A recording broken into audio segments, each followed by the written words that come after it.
Tervetuloa Itäraportin pariin. Tänään minulla on kunnia pitää vieraanani vieraita Sudanista.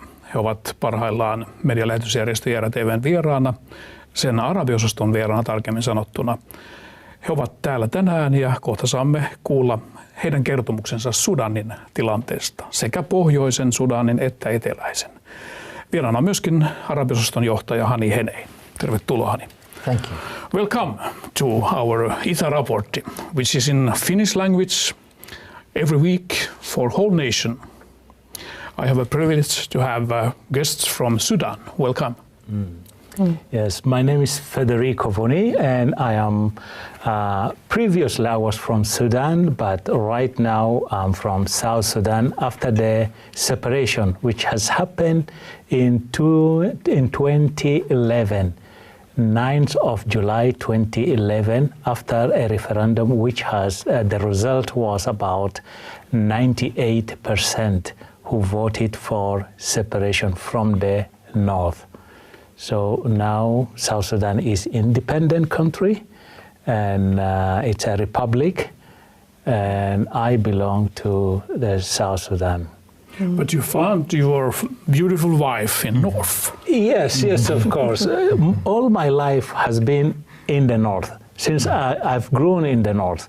And I felt it was so emotional when I was there to vote, to choose, to separate. It was very, very emotional because my wife is from the North, and my children, they share North and the South. So it is difficult, but I think the circumstance did not work for the country to be one, to remain as one. But so we say, let us choose the lesser evil, which is separation. Please, Lydia, please introduce your background a little bit and yourself. Yeah, my name is Lydia Shokai. I'm married to Mr. Federico, and I am from a place called Nuba Mountains in Sudan, in North Sudan. And now we live in England. We have been there for about 19 years, and I work there, and I am a psychiatric nurse, and I work in the hospital, NHS hospital. And I am happy to be here today to share my experience with you. Thank you. Hani Henei, you have during this week and last week had these wonderful people in your TV programs for Arabic department. What kind of programs you made? Yeah, in general, we produce a lot of programs in different languages, in Arabic, in Sudan, in Somali, in Amharic, in Farsi. But it is really unique to start 4 years ago a program reaching Sudan and Sudanese. It is the only program is broadcasting in all satellite channels, which is, I am so glad, as I am coming from Egypt, they are my neighbor, and we call it, we drink from same Nile. So we like each other, and I think it is really the issues what they are talking about the program. It touches the heart of people because it is deep there. Because if you see the history of Sudan, the conflict, you need really to cover from different perspective, like from Christian perspective. If we just rely on the media, secular medias, sometimes the truth, it is really cut down. So we need to listen to each other, and I really admire the way how they handle these issues in the programs. And difficult times in the country, yes. Lydia, you named Nuba Mountains. Yeah. Please tell about Nuba Mountains. Do you have snow on the mountains? Actually, Nuba Mountains, at present time, Nuba Mountains is in North Sudan. So it's in North Sudan, but it's in south, and it's in the border between the north and the south. and Nuba Mountains, the people there, they are like original, like in Africans, you know, they're Africans, and they have like mountains, because they have a lot of mountains there. All mountains, people sometimes live on the top of the mountains as well. And in the Nuba Mountains, it was one of the places that, like, you know, there was like a lot of people who speak like, you know, like their own languages, but also they speak like Arabic language as well. They speak Arabic language. And then there have been war in the Nuba Mountains since the year 1983. It's a long time. Yes, it started the war because people there, they joined the movement SPLM, because they were not happy with the situation in Sudan. Because they are like they're black and they have language, their own language, and they have their own traditions. But North Sudan, the government, they said that we want only people to be all Muslim. We want all people to be Arabs. We want to Arabize the country. So we want to intermarriage so that people, they change the origin, they change the origin skin to be like, you know, Arabs. But we are not Arabs, so people are not happy. So they took the guns and they went to the bush and they joined the movement. They joined the movement, and they have been in war since that time. And after the separation of the South, because Nuba people, they were thinking that maybe something will happen and the Sudan will be all together. But after the separation, the people of South Sudan, they decided to go. So now is a problem for people from the Nuba Mountains. So they are there now in the same situation of the South. Everything is the same. Some of them are Christians, and they are black, and they have like, they are marginalized. No education, no health, no houses, nothing there. So they're fighting. Now, like at this time, like the government of the North, they are bombing the civilians and everything for 4 years, you know, intensive bombing. So we can discuss about this situation a little bit later on. Yeah. I know that you are also doing aid work in your home country from London, England. Yeah. But may I ask you, Frederico, North Sudan's president is arrested just now in South Africa. Yes, he has got the warrant of arrest, and then I think for the last 2 days the High Court in South Africa has issued this warrant to be arrested, and he's now battling for his faith, whether he will end up in Le Hague or he will come home. And it's still what we hear is that the people, the population in Sudan also, they are divided. Majority are jubilous of what is happening, at least at the end. He will face justice. And this is really what we want. And the international community really, what they are doing is a good service for the people who are there suffering, because he cannot be in power for all those years. And then the same thing, and war and destructions and all these things, and it's hard, it's difficult. So if you compare North and South Sudan, and we are, for example, talking about democracy, how is the democracy situation in North part of Sudan? Well, in the democracy in the South, or if we compare the two countries, I think we in the South, we have inherited a lot of bad practice from the North.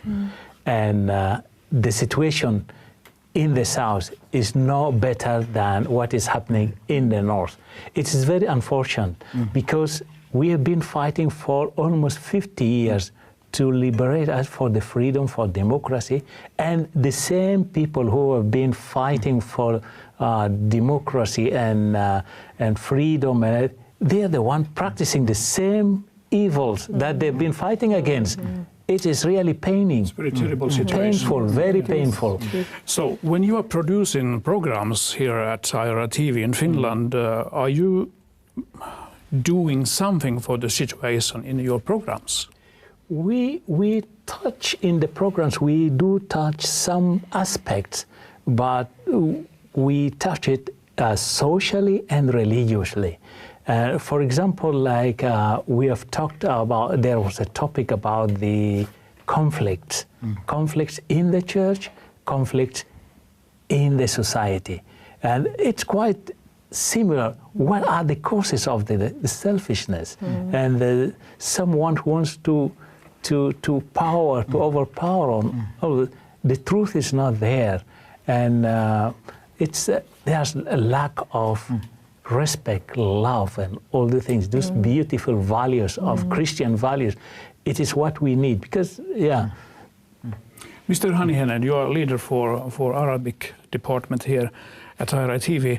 Do you have some kind of response already from the programs you have sent before?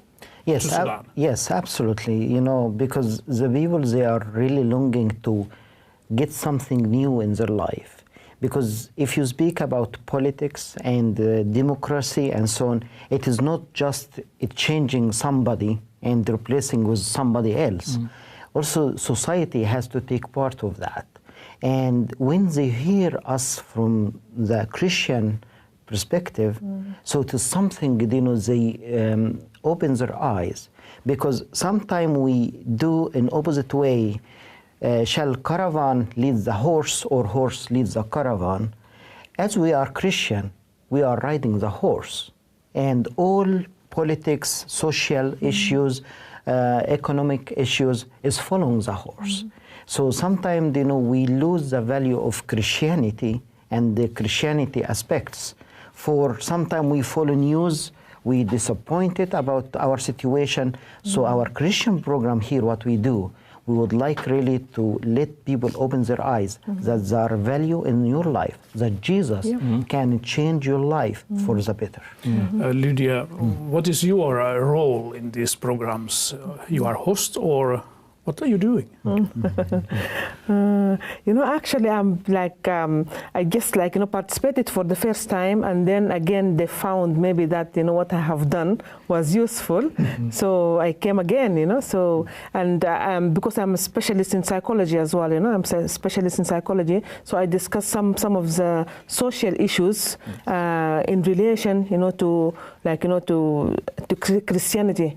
And then as well, like, you know, like some health issues as well in relation to Christianity, and all of the things, you know, we put, like as Hani said now, that everything is underpinned by the Bible, you know, everything. So we found it really, really interesting. And when, like, you know, we showed the program to people in England as well, they were really happy. And a lot of people now are watching, like from the YouTube as well, the episodes that they haven't seen, they are watching from the YouTube as well now, you know.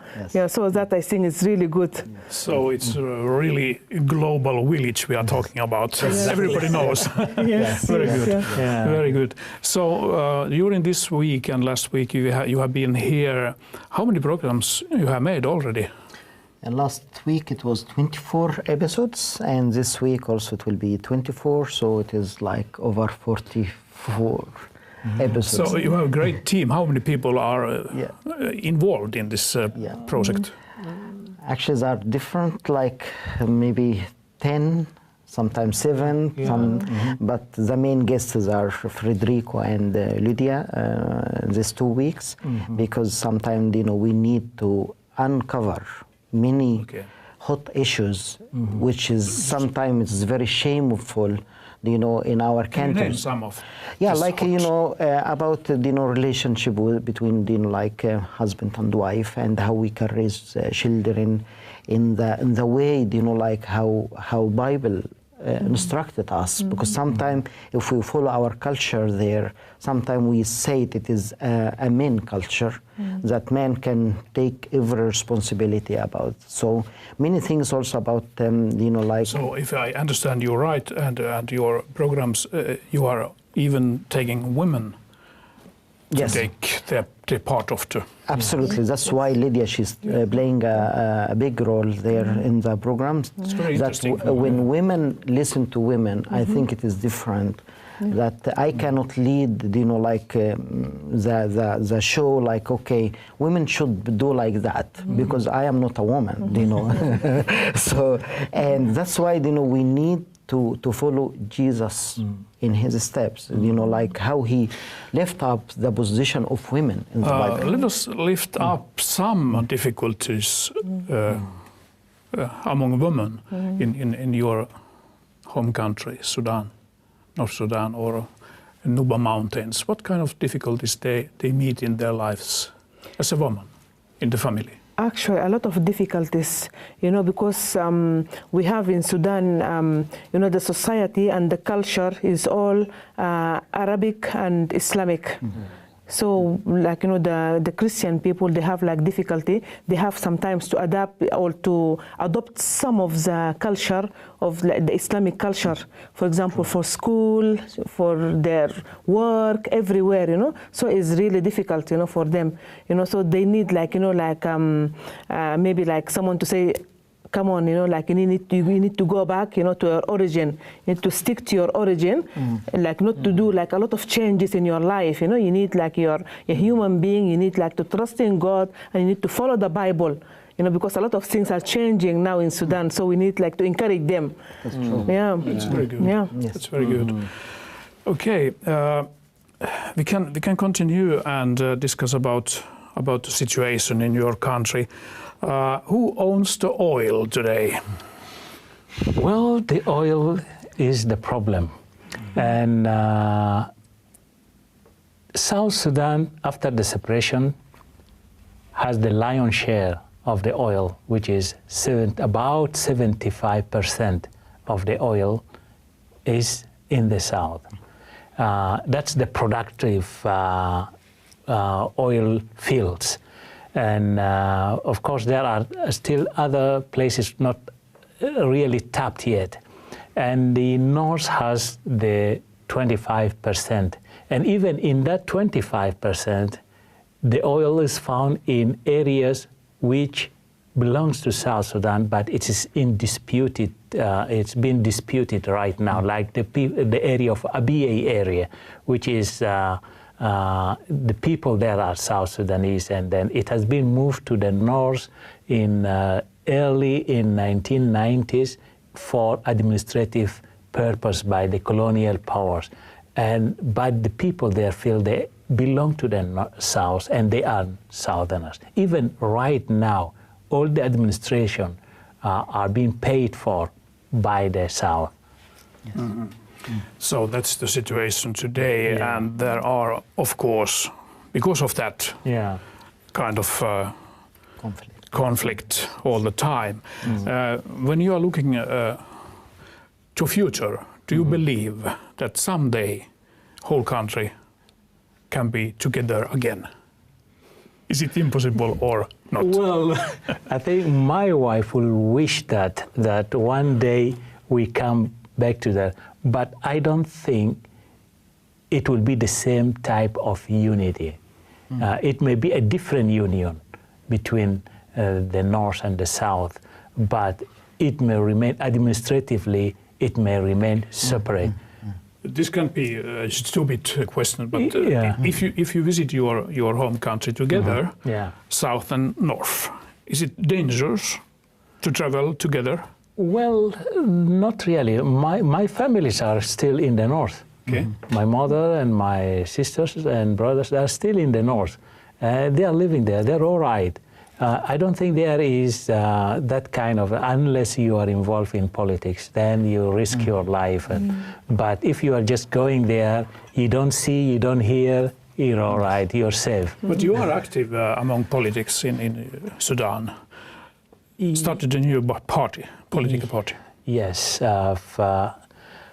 It is after the referendum of South Sudan, whether to separate from the north or no. And I don't know whether it was fortunate for me, because I've been chosen to be the head of the referendum center for UK and Europe. All over UK and Europe, they were coming there in order to register and vote for for the separation. And it happened to be also, I was the first to announce the result in the whole world. The first result which came out was the one announced in the UK. And after the announcement, all the people from in Juba, they were out in the street. And that was as if it was everything a is historic moment. Historic, very historic, yeah. I can and understand, that's which is still in me. After the referendum, I went to the south to see how things are moving on. And what I've seen, it was very it's pitying. And I thought, well, I need to do something. Me and my friends say, we cannot allow the win of the people just to be messed about like that. People need alternative. Yes. They need choice. So your party is Labour Party. What is your main target? Yeah, the Labour Party South Sudan is to bring about social justice for all. Because now, as we live, we see there lots of people, those who are benefited from the separation or from the peace in the South, is only few, only less than 2-3% who have got everything, who've a lot of corruption. You need to be from a certain tribe, only in a certain party, in order to enjoy the benefits of the country, which is not really true, because the country rests on the shoulders of the workers, of those who are laboring, the farmers, and all. Their voice is not there. So we want to represent those people, those masses, the majority who are voiceless. Your life is based in London today. You are living there. How often you travel to South or North Sudan per year? Almost every year I travel to South Sudan. Except these few last year, because of the problem, because I know that if I go there, when I'm there, I want to talk to people. I want to preach my ideas, but going there only to sit idle because of the security, because of fearing of my life and all the things. So I say, well, if I'm there, I need to be useful and effective. And then people are ready to come and listen to me. But with this mess there, it is difficult because people will not come and listen. So what we are praying for is that a real space of calmness and peace and security, whereby everybody has an idea, can present their own idea. That sounds very good. Let us talk about Middle East. Yes. Hani Henen, you have been seated here many minutes without saying anything. Yes. So it's your time now. I enjoy to listen. yes. But you are drinking from same Nile you said before here. Yes. How about Middle East?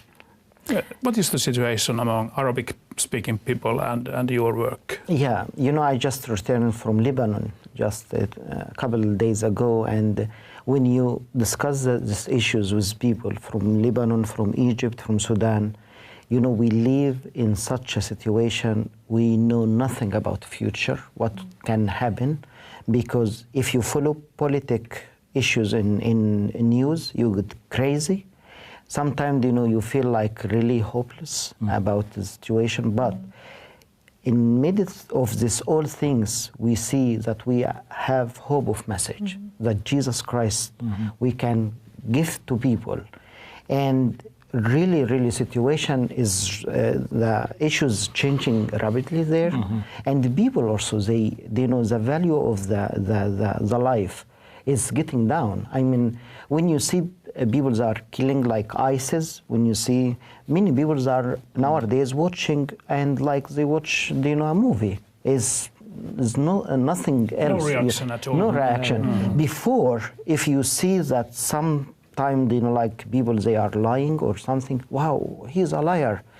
The crime value also it is getting changed. Many people, they lies, the corruption is increasing, abusing people is increasing, you know, killing, murdering, violence. So we are living in very hot issues in Middle East. But we, you know, we cannot look to this negative side. We always say we have a hope. Yes. We have really God in our life, and we would like to show it to people. And How do when you show it? yeah, for example, I visit refugees camp in Bekaa Valley. It is between Lebanon and Syria. You know, if you give just, you know, cup of water to people, they are getting, you know, very happy and so on. So we said, we help you because, you know, we love God and God loves us and He loves you too.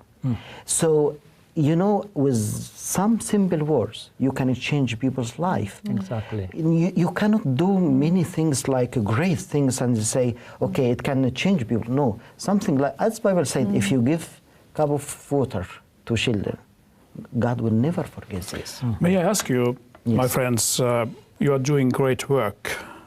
Who is financing all this work? You know, it is good questions. You know, we are a non-profit organization. We just rely on, you know, God's moving hearts of people, individual and the churches. They can help us because, you know, like if you want really to heal the society, there is no other alternative and option. Just give them the message of Bible, that God loves people unconditionally, and He can change people's life.